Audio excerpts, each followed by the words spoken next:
All right. Hello, everyone. Thank you for joining us this evening. We're here to talk about staying connected during social distancing, although we're really trying to emphasize ways to stay physically distant and socially connected. I'm Lauren Hoffman. I am a clinical psychologist at the Columbia University Clinic for Anxiety and Related Disorders, QCARD, and the Youth Anxiety Center. Hi, everyone. My name is Olenka Olesnicki. I'm a clinical psychology trainee, and I'm currently a clinical extern at QCARD Midtown. Hi, everyone. I'm Arielle Linsky. I am a clinical psychology postdoctoral fellow at Weill Cornell Medicine in the Youth Anxiety Center over in that clinic. Great. And before we get started today, I just want to let everyone know that Dr. Beaumont and I actually presented on this topic back in May, where we covered some of the basics of some creative ideas to stay connected virtually and also some basics of sort of virtual communication. So tonight we're hoping to take it a step further, but if you're interested in some of those ideas, check out the past recording.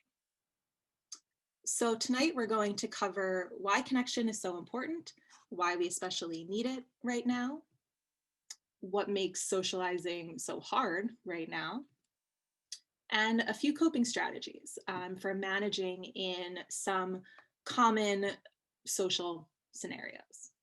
Then we'll sort of sum up and leave you guys with a few takeaways and then answer any questions that come up. Awesome. So I will take over now and talk about why social connection is important. So socializing and social connection is a basic human need, and it has a whole other slew of benefits. So for example, it boosts self-esteem and it prevents loneliness.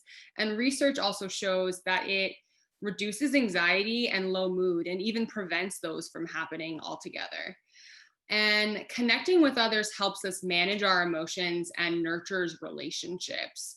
It also helps us show that we care for others, and sharing our emotions with others may also help other people share their emotions with us as well. And again, by sharing our emotions and just connecting socially, we can access help when we need it. So others know how we're doing, and then they can give us the help that we need in those moments. And so why do we need it now? We are even more so now. We always need it. But now during these unprecedented times, we are going through a lot of extra difficulty when it comes to social connection too. We have a worldwide pandemic going on and an election and all of the emotions that go on during that time. And with that, there's a lot of heightened uncertainty. So we're getting changes in the information we're receiving all of the time. The news changes, we get news stories on Instagram and Facebook and just all the news media outlets. And it's overwhelming with all the uncertainty. We're also, because we're quarantining and physical distancing, we're spending more time alone, and it's easy to get in the routine of isolating. We're probably on our computers in our room a lot. And so if we are connecting with others over Zoom, it's easy to fall into the trap of isolating as well. And so it's even more important to socialize now during this uncertain time, because we need to share our concerns with others so that we can receive support and support other people. And then all in all, socializing during a pandemic will not only help us cope with our current situation, it'll also help us feel more confident post-COVID, so that we're more likely to continue that socialization that we need on a daily basis anyway. And with that, while we know that it's important to continue socializing for our own well-being, there may be extra challenges that make socializing even harder during a pandemic. So the first one is anxiety about social situations. We may be worrying about whether seeing your friends for the first time in a long time will be awkward, or if it'll be even more anxiety provoking because you haven't socialized in a while. And also socializing online is difficult and anxiety provoking too, from Wi-Fi cutting out and all of those kinds of things. And so additionally, we may have stress about the pandemic, and that can also pose new challenges to socializing. There it is, yeah. And concerns about whether friends are taking COVID seriously can make socializing even harder, and then stressing about how to bring that up to your friends and whether or not their physical distancing in general. And on the flip side, because we have to physical distance, we may have worries about, will I be able to socialize in general and see my friends? And that's really challenging too. And then on top of that, another challenge of socializing during the pandemic is the sustainability of it. So what does sustainability mean? It's kind of the idea that we may not be feeling that reward or a reinforcement of socializing in general. So if we're connecting virtually over Zoom, it may not feel as good. Like if you're Netflix partying versus Netflixing in person, it feels a little different. And it's understandable if we don't want to do it again, if it's not feeling as good in general. And so since we know socializing is especially hard right now during this time, we also know that there are useful strategies that can help with all of those. So throughout the rest of our presentation, we're going to go through this layout right here. So we'll talk about a few common COVID-related social situations with that little cute scenario action button. And with each of those scenarios, we're going to bring about the common challenges that might come up in those scenarios that make socializing hard. And then we'll wrap it up with some strategies to help cope with each of these. And a note that these strategies can be used interchangeably for many situations. It's not just for the scenario that we're talking about. We're just using these to highlight some things that might be helpful in these common ones. Great. Okay, so scenario one, a Zoom birthday party. Oh, and there's the video. So here's a video of a Zoom birthday party. So you get a notification in your email and dun, dun, dun, there's an email inviting you to celebrate your birthday, your friend's birthday on Zoom. And with that scenario, there may be a lot of challenges that come up just by thinking or getting that invitation. And so what can get in the way? If we can go to the next slide. Awesome, thank you. Okay, so what can get in the way when that social situation comes up in your inbox or when you know that it's approaching? So one thing is worries. They may come in the form of, I might say something weird on the Zoom, or they'll think I'm awkward. And these worries are called mind reading thoughts. So thinking about what others are thinking about you and judging you in that way. Other things that might get in the way of this social scenario are negative predictions. So these come in the form of fortune telling or jumping to conclusions about situations. So thinking things like, they probably don't want to talk to me, or this won't be fun anyways.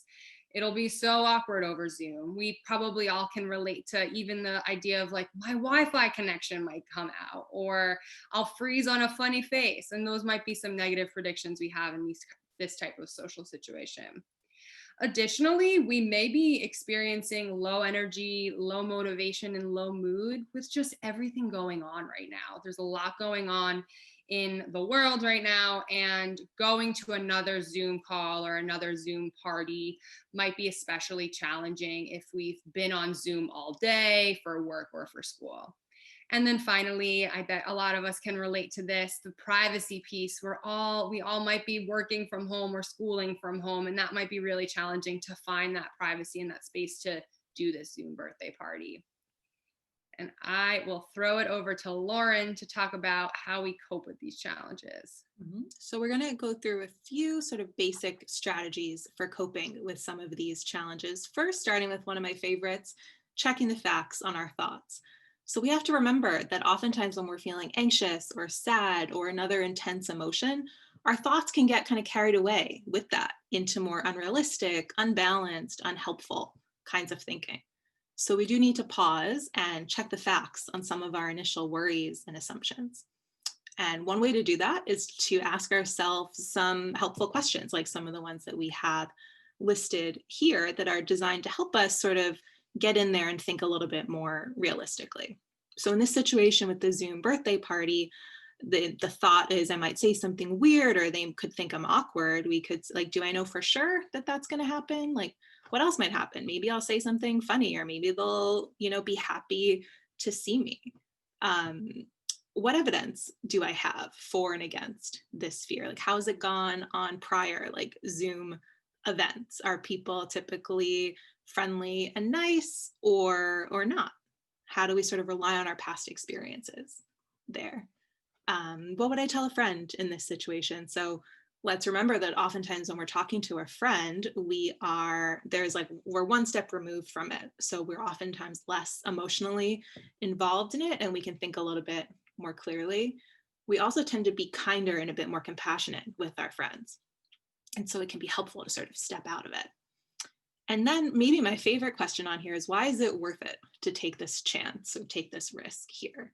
And I think we have to remember that doing something uncomfortable, taking the risk that, yeah, maybe it'll be weird or maybe it will be awkward, there is that risk. And we have to sort of check in with our own values, what's important to us. Like, why am I willing to potentially experience that discomfort? Because this friendship matters to me, social connection is important to me. I'm sort of upholding a commitment that I made. So to think through, like, what are some helpful thoughts we can bring with us in this situation? Next is, so when we feel like saying no because of low energy or low motivation, we have to recognize that we get stuck in this cycle of not really doing so much, feeling kind of lonely or sad, then we're not really in the mood to do much, feeling even worse, and so on and so on. And when we feel kind of sad or down, we can feel bored, we can feel tired, and we don't go for things that usually make us feel good. So we ignore the phone call, we ignore the text, we say no to the birthday Zoom because we don't really feel like it in that moment, which just leaves us feeling more isolated and worse the next day. And then the cycle continues. And this can be pretty dangerous because not only can it end up impacting our mood, but we can also end up pretty disconnected and isolated from our peers as well. So we know that we have to break out of this cycle. So we have to recognize that it's really hard at first, but typically once we take that first step, we say yes, we log on for a few minutes, we have a good conversation, we start to feel more connected, we build some of that momentum, and it gets easier and more fun to build relationships as well as boost our mood. And finally, especially when it comes to when anxiety and avoidance are high, we have to take small steps to push ourselves. Sometimes we call this exposure therapy. And this is mainly facing our fears in small, gradual ways. We do this because sometimes just showing up to the situation and staying in it, we habituate or we get used to the feeling. The more we put ourselves in uncomfortable situations, the more comfortable we get with discomfort over time. Also, showing up allows us to test some of those anxious or negative predictions. So we thought no one would want us there and that it would be awkward. Did that really happen? By showing up, we get to update our predictions for the next time. So if we always say no, or we always avoid, then that anxious thought or negative prediction about how it's going to go sticks with us because we don't have any evidence to the contrary. Finally, of course, showing up even when you don't really want to builds confidence. You're showing yourself that you can do it even when it's hard. You can handle anxiety, you can manage tough things. So we have to take small steps on this. Remember to sort of set goals that are consistent with your values and what you want for yourself. Should be gradual. We're not talking about diving into the deep end or signing on to like some huge virtual trivia event or anything like that, but small steps. Repeated over time. So we have to go into it knowing that this is not like a one and done kind of situation. This is something that we have to do time and time again in order to sort of feel the effects of it and reward ourselves for small steps because it's not easy. Speaking of small steps here, we have just a sample like ladder that you could use or make for yourself, where we're sort of starting with smaller, maybe more manageable, easier goals at the bottom, like staying on the Zoom for 2 minutes and then leaving, and then sort of working your way up at, future birthday Zooms or virtual events, like asking a question or chiming in during conversation, all the way up to like sharing a memory of the birthday friend with everyone. So we encourage you to use this strategy of sort of setting small, gradual challenges for yourself to push yourself if anxiety about engagement and avoidance are one of the challenges that are getting in your way. Thanks, Dr. Hoffman. So I'm going to start us talking about our second scenario. the outdoor study group. So here's the scenario. Some of your classmates invite you to join a study group that meets in a nearby park once a week. You like the classmates and could use the help, but you're not sure what physical distancing precautions they're taking. So in this scenario, what can get in the way? We might have a lot of concerns that could get in the way of our participating in the study group. We might be worried that our classmates aren't following physical distancing precautions, or maybe we're worried that they'll judge us for asking for them to follow certain precautions. We might start second guessing ourselves and thinking that we're overreacting, or maybe we're being too strict. So those are just some of the worries or concerns that might come up when you get this invitation to go to the outdoor study group. So what can we do about it? What are some of the ways we can cope with these challenges? And we thought a really useful skill to talk about is asking for what you need or what you're comfortable with. In other words, asserting yourself. Advocating for ourselves can be really hard, and this strategy can make this conversation go easier. So this strategy is called Dear Man. And it was developed by Marsha Linehan, who's a psychologist who developed a therapy called DBT. And Dear Man is an acronym, and it can be used to make requests so that others are more likely to say yes, or to decline requests from people. So Dear Man gives us a clear roadmap to communicate effectively. The skill has two parts. The first part is what you say, and then the second part is how you say it. So we'll go over the first part first, the dear part of our script. D is for describe. So first, we want to describe the situation by sticking to the facts and avoiding judgments. You want to imagine, this is my favorite way to do the D.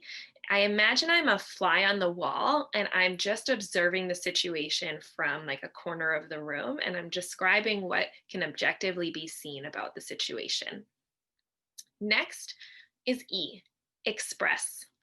Next, you want to express your feelings using I statements. I think that you should is not an I statement. An I statement starts with the word I, and then it follows with how you're feeling, right? I feel this in this situation.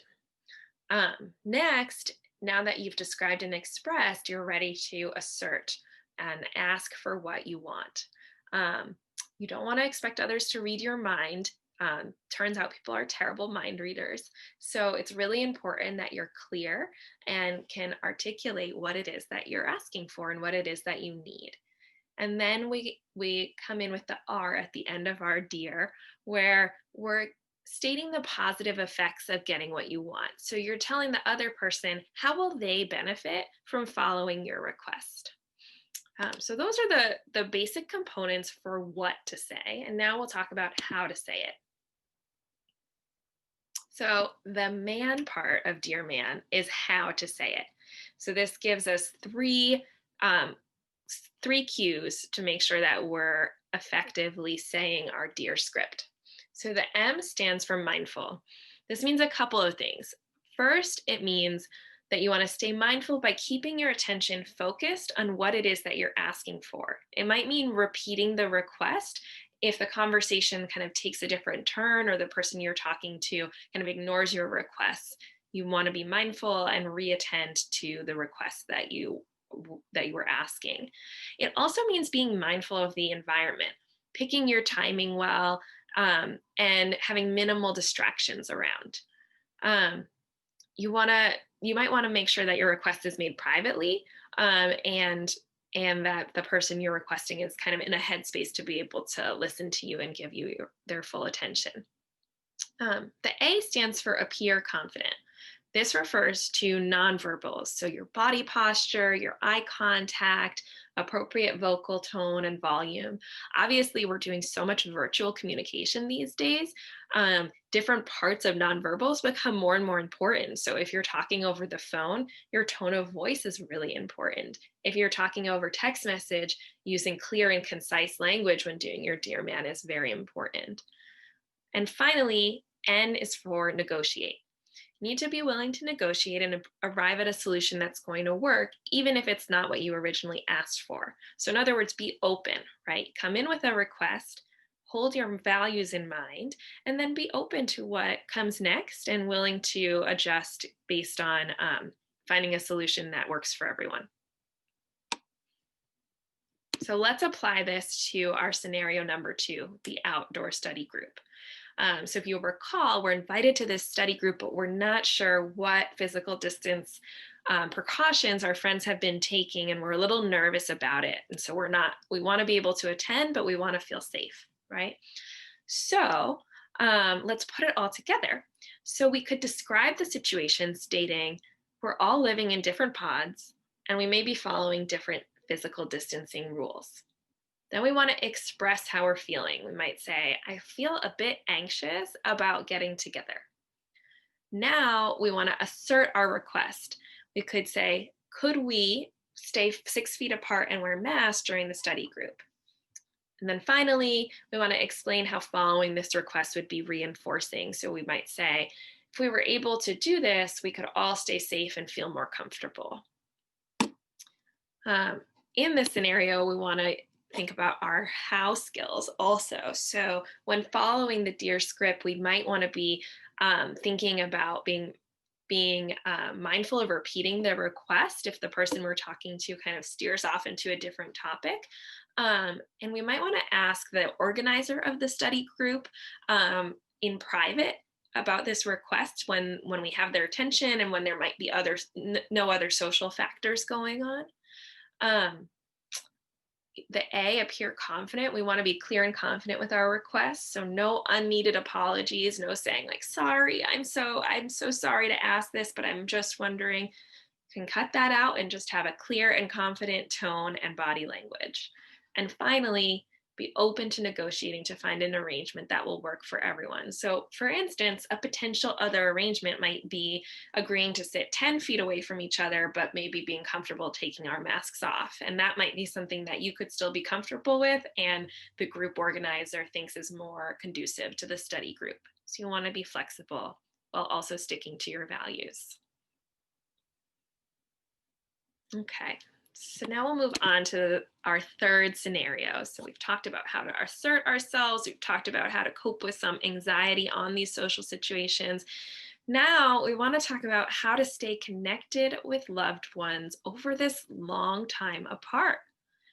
Let's face it, we've been physically distanced for about 9 months now, and it might be for a bit longer. So we really want to think about how do we sustain this and how do we sustain important connections with those we love who we maybe can't see in person the way that we're used to.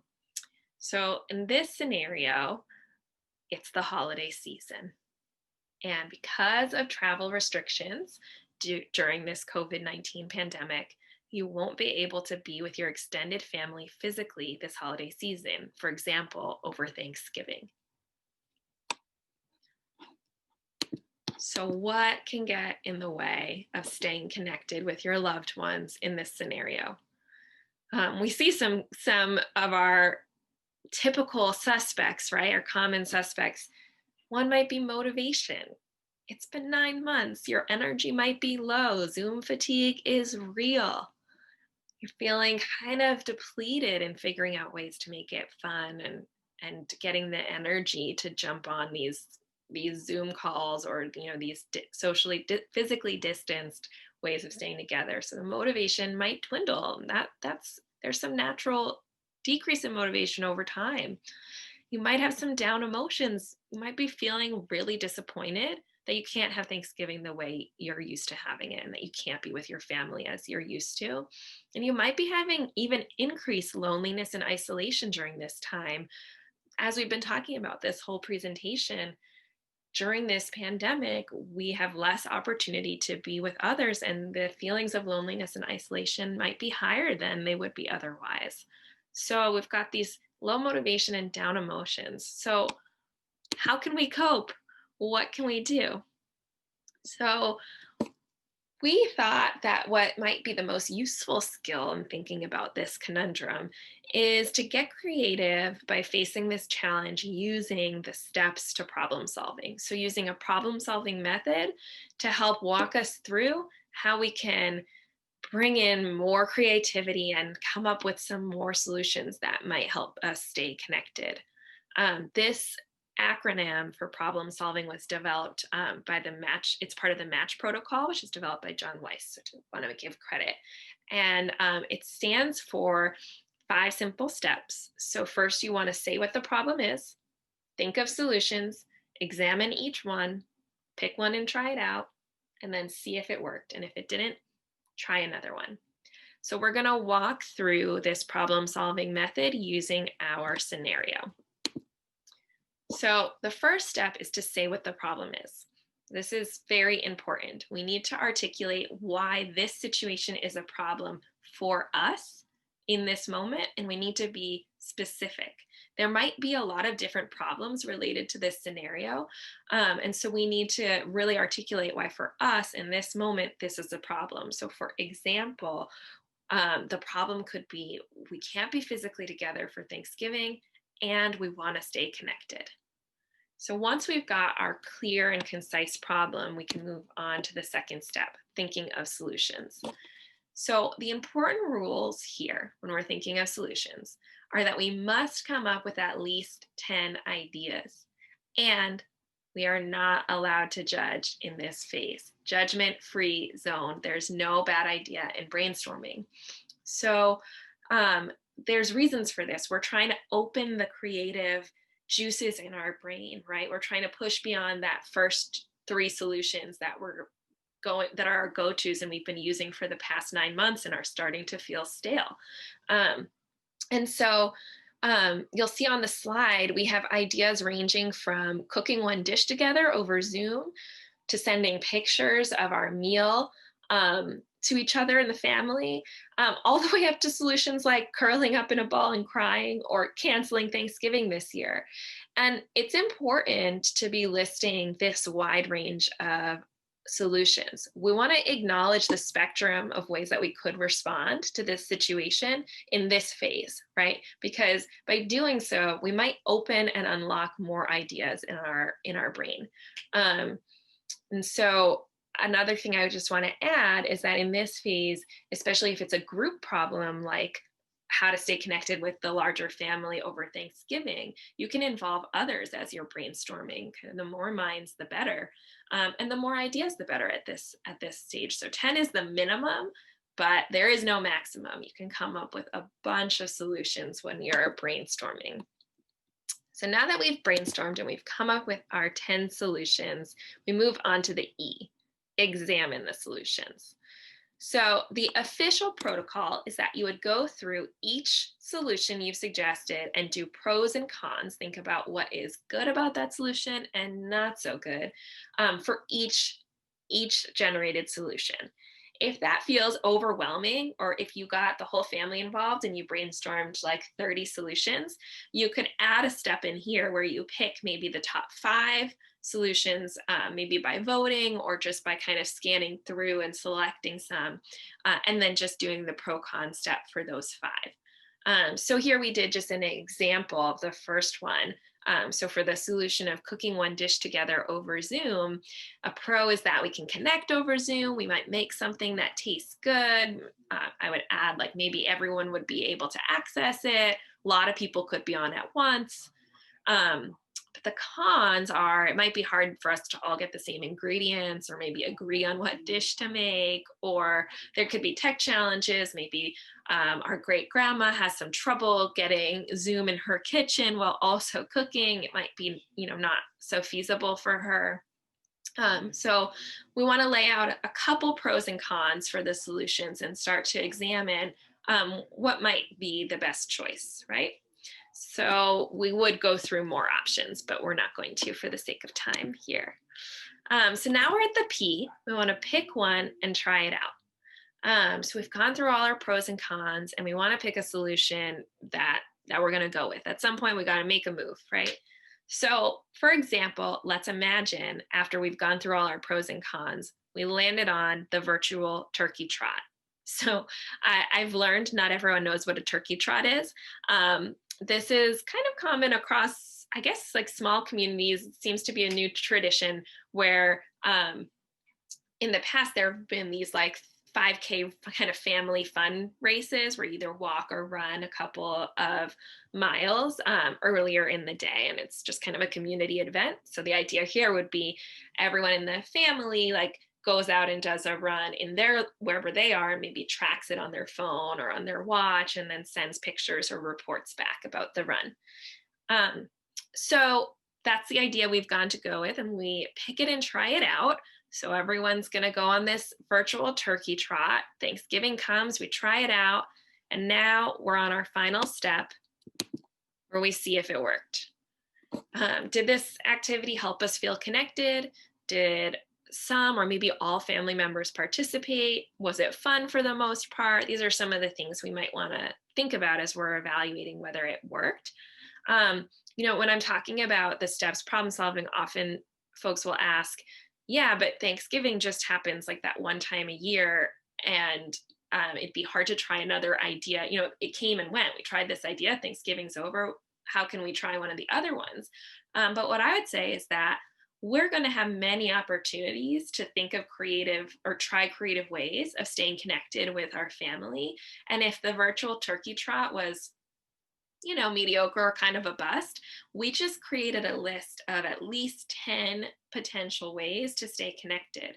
And we can go back to that list and select a different one for the next time a family member or a friend has a birthday or an anniversary or another holiday comes along, or you just decide to make an event, right? So there is an opportunity to try it again. And that's the beauty of the STEPS problem solving model.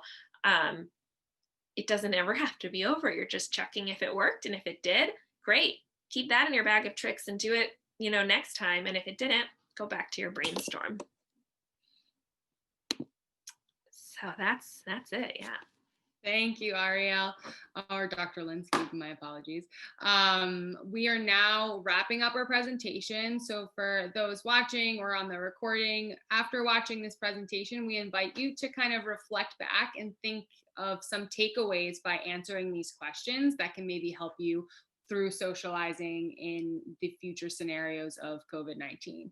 So the first one, what's one way I can cope with anxiety about social situations? So Dr. Hoffman went through a few situations or ways of coping, and picking one that might be your first bet in trying in your next social situation. And then the next takeaway, what's one way you can assert yourself? So using what Dr. Linsky talked about with the Dear Man. And then what is one way I can stay connected with loved ones, even if it's not perfect? So trying to do collaborative events and brainstorming using the STEPS protocol. And I think now we will go to questions. So if there are any questions, we are happy to take them now, so we can write into the chat. I just want to say that, we covered 3 sort of specific scenarios that we've been hearing as sort of challenging situations that are coming up for the young adults and the college students that we're working with. But these skills of checking the facts, of sort of getting started on something small, even when you don't really feel like it, pushing yourself through exposure, assertiveness, and problem solving, those are 5 like really key skills that could be applied to lots of different social difficulties that we're having these days. From, I'm hearing other examples of sort of roommates in college, and a roommate invites somebody over when you may not be comfortable with that. That's a great opportunity for assertiveness and for problem solving, but how do you handle that moving forward, right? So just want to sort of make sure that we're also like thinking broadly about other situations that may come up as well here. But it doesn't look like we have any questions, so we will wrap up there. So thank you all. I think we just wanted to add about the next webinar and about the Yes, the survey, right? Yeah. So we have an upcoming webinar on November 18th, Coping with the Holidays During COVID. And you should receive a survey in your email, and we'd love if you could fill that out. And then you should also know that we have all of our webinars will be put up on our webpage, so you can access this video or videos from our other webinars up there as well. All right. Thank you. Thank you, everyone. Bye.